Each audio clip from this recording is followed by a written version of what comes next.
Meu amigo vascaíno, como foi que você dormiu? Ontem, ufa, o Vasco da Gama venceu, ou melhor, se classificou contra a equipe do Água Santa.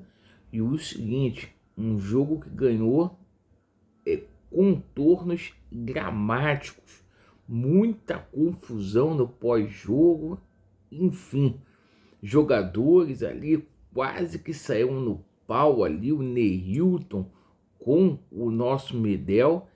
E o seguinte, pessoal, a gente também vai falar do mercado da bola, que a janela vai abrir novamente no dia 1º de abril, e ontem ficou explícito a necessidade de contratações. O Vasco precisa contratar. Então, neste vídeo, a gente vai falar muito aí sobre o jogo de ontem, certo?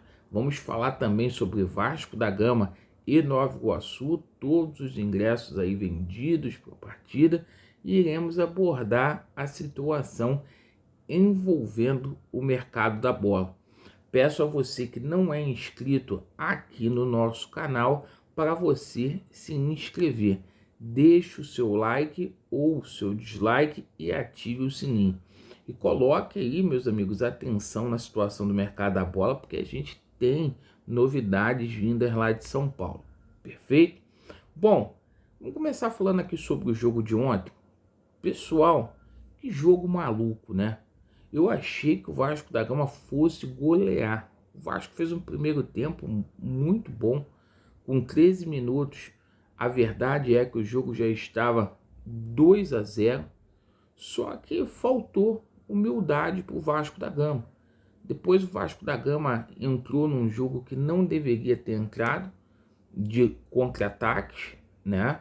O Vasco começou a entrar na pilha do Água Santa, e aquele futebol bom dos 25 minutos do primeiro tempo ficou nos 25 minutos, porque o Água Santa teve condições ali de sair com empate ali no primeiro tempo.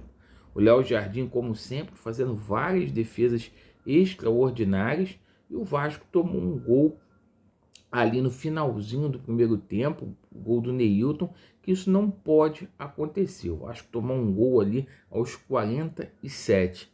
Fomos ali para o segundo tempo e eu acho que o Ramon Dias vacilou em duas substituições que ele fez. Primeiro, não era para ele ter tirado o João Vitor, certo? Não era para ele ter tirado o João Vitor, porque o João Vitor, né, é um zagueiro ali, é o mais alto ali que a gente tem. A gente acabou ficando com uma zaga muito baixa ali no segundo tempo. E para mim foi o pior segundo tempo do Vasco da Gama. Isso ficou escancarado depois que o Ramon Dias tirou, né, um dos principais jogadores que estavam em campo ontem, que foi o Galdames, que fez gol, para colocar o Rossi. Aí, meu irmão, tu acaba com o meio campo, né? Então ontem o Ramon Dias não foi feliz ali nas substituições. Acabou que o Vasco conseguiu a classificação. Eu, em momento nenhum, duvidei da classificação do Vasco da Gama. Em momento nenhum. O pessoal criticou, mas eu ressalto aqui o poder de reação do Vasco da Gama. O Vasco chegou a estar perdendo esse jogo por 3-2, né? O gol do Água Santa saiu aos 42 minutos do segundo tempo, o gol de virada, e o Vasco teve sangue frio para chegar ali aos 47 minutos, né? O gol do Piton, uma bola que o Paí deu uma assistência incrível, mesmo não estando bem ontem em campo, para fazer o golaço do Vasco da Gama. Agora é virar a página, certo? É virar a página, porque tem um jogo contra a equipe do Nova Iguaçu. O Vasco tem que usar esse jogo de exemplo, de herança, para não cair nos mesmos erros. Porque o Vasco não pode jogar tão acuado assim. Fez 2 gols, o Vasco não pode recuar jogando dentro de casa. E o Ramon Dias vai ter que pensar nessa situação, porque você jogando com 3 zagueiros ali, você fica sem um homem no meio campo. e fica muito espaçado mesmo. O Galdames sai para o jogo, o Payet também sai para o jogo porque tem que sair, e só fica o Zé Gabriel e fica muito espaço ali. Então, para o jogo do Nova Iguaçu, possivelmente a gente vai ter mudanças aí no time do Vasco da Gama. Agora, é aquela situação, agora falando sobre o mercado da bola. Esse jogo de ontem, ele foi importante para a gente ver o seguinte: o Ramon Dias, quando ele olha para o banco de reservas, ele tem um time interessante? Tem. Mas quando ele olha para o banco de reservas, é visível que ele tem dificuldades para poder fazer modificações no Vasco da Gama. Quando ele olha para o banco reserva, pô, não pode ser o Rossi, não pode ser o Praxedes, os caras para entrar ali para poder resolver o problema. Não pode. O David não pode.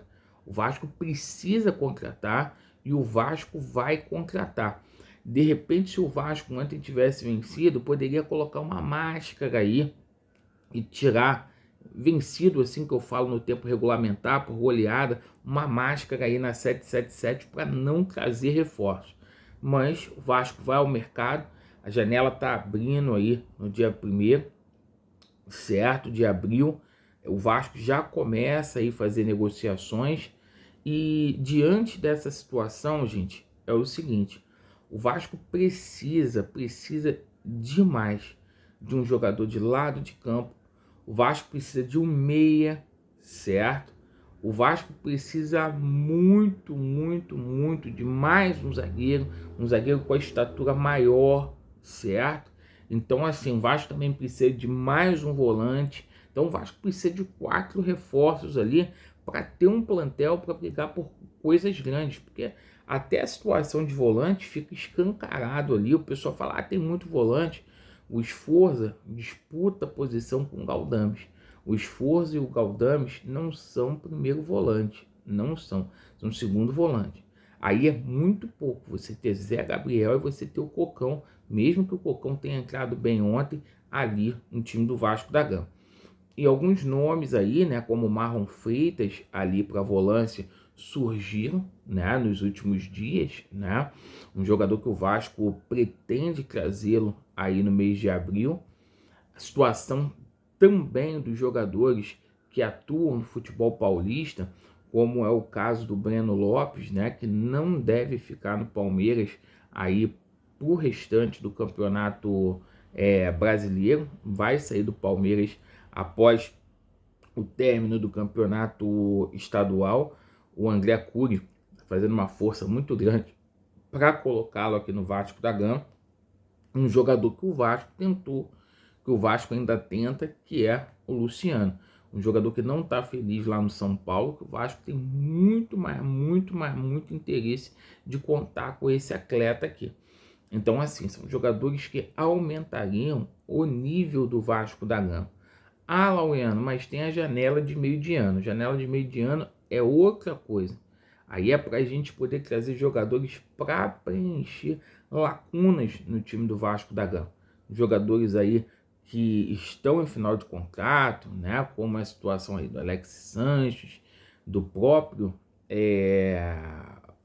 do próprio Felipe Coutinho, do Giroud. São jogadores aí extra série de outra prateleira que o Vasco poderia investir. E tem que investir. O Vasco precisa de um jogador aí também do nível do país, certo? Então, gente, essas foram as notícias do Vasco.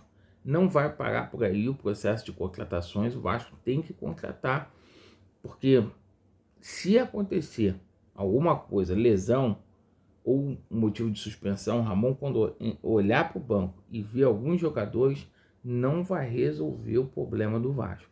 Agradeço pela atenção. Vasco neles e a verdade prevalecerá. Valeu!